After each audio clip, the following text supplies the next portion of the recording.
అందరికీ నమస్కారం. ఆంధ్రప్రదేశ్ శిష్టీకరణ సంఘం ప్రచార కార్యదర్శి సదాశివుని లక్ష్మణరావు గారితో ముచ్చటించేద్దాం రండి. సార్ గుడ్ మార్నింగ్ బాత్ వికాస్. మిమ్మల్ని కలవడం చాలా ఆనందంగా ఉంది సార్. వైజాగ్లో థ్యాంక్ యూ. మీరు ఏ జాబ్ చేసేవారు అండ్ మీ పెరగడం అంతా ఎక్కడ జరిగింది సార్? ముందు నా పేరు సదాశివం లక్ష్మణరావు. నేను ఆంధ్రప్రదేశ్ శిష్టీకరణ సంఘంకి ప్రచార కార్యదర్శిగా ఉన్నాను. ఆ ఉద్యోగ విషయానికి వస్తే నేను 1984లో ఇండియన్ బ్యాంక్లో ఆఫీసర్గా చేరాను. 2016లో వాలంటరీ రిటైర్మెంట్ తీసుకున్నాను. Last branch Secunderabad. నేను ఈవెన్ చిత్తూరు జోన్కి డిప్యూటీ జోనల్ మేనేజర్గా కూడా చేశాను. అంటే జోనల్ మేనేజర్ ప్రమోషన్కి ఇంకా ఈ లోపలే నేను వాలంటరీ రిటైర్మెంట్ తీసుకున్నాను ఆరోగ్యరీత్యా. అయితే శ్రీకాకుళం నేటివ్ కానీ ఇక్కడ విశాఖపట్నంలో అపార్ట్మెంట్ తీసుకుని సెటిల్ అయ్యాను. సార్ మీరు ఎన్ని సంవత్సరాల నుంచి శిష్టీకరణ సంఘాలతో ఉన్నారు? ఏ సంఘాల్లో ఇంతవరకు మీరు ట్రావెల్ చేశారు సార్? శిష్టీకరణ సంఘాలంటే మనకి శ్రీకాకుళంలో శిష్టీకరణ సంఘము అవన్నీ నాకు ఊహ తెలిసినప్పటి నుంచి, అంటే స్టూడెంట్గా ఉన్నప్పటి నుంచి కూడా శిష్టీకరణ సంఘాల మీటింగ్లకి వాటికి వెళ్తుండేవాడిని. కానీ ఏంటంటే సంఘంలో సభ్యుడిగా మాత్రం శ్రీకాకుళం శిష్టీకరణ సంఘంలో చేరాను ముందు. ఆ తర్వాత ఆంధ్రప్రదేశ్ రాష్ట్ర శిష్టీకరణ సంఘంలో కూడా సభ్యులుగా ఉండి ప్రచార కార్యదర్శి కూడా ఎన్నుకోవడం జరిగింది. లేఖలో కూడా మొదటి 2-3 నెలల తర్వాత నా తాలూకా ఈ మన శిష్టీకరణ సంఘాలకు సంబంధించిన వార్తలు అవన్నీ చూసి నన్ను ఆనరీ ఎడిటర్గా స్లాక్లో పెట్టుకున్నారు. దాన్ని బట్టి లేఖకి కూడా రెగ్యులర్గా కంట్రిబ్యూటర్గా ఉంటున్నాను నేను. ఈ లేఖ పైన మీ అభిప్రాయం ఏంటి?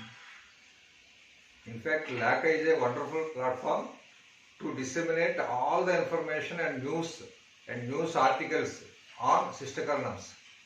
మన శిష్టీకరణమ్స్కి స్పెషల్గా ఉండే పత్రిక ఇది.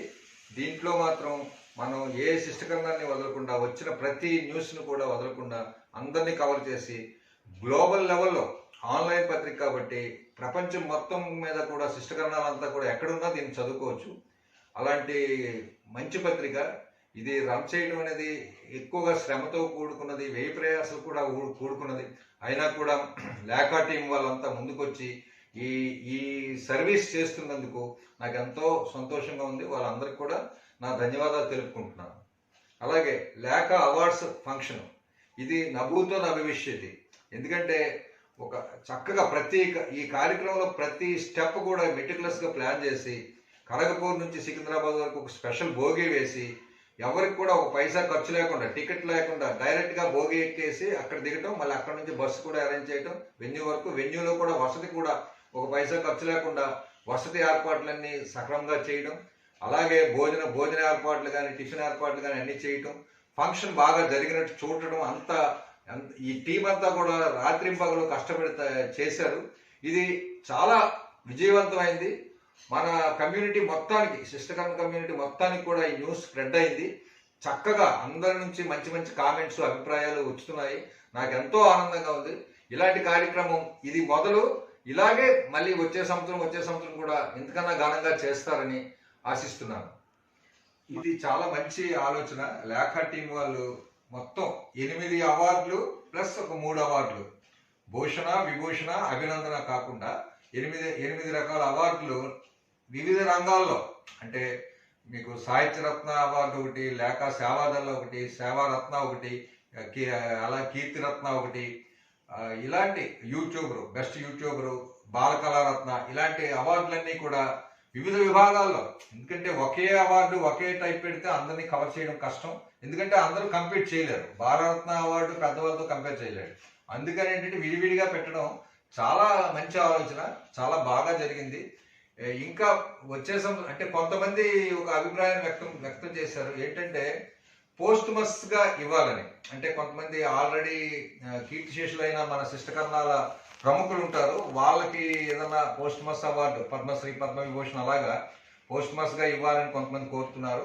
వచ్చే సంవత్సరం అలాంటి అవకాశం, అలాంటి అవార్డు కనుక పెట్టినట్టయితే బాగుంటుందని నా ఉద్దేశం.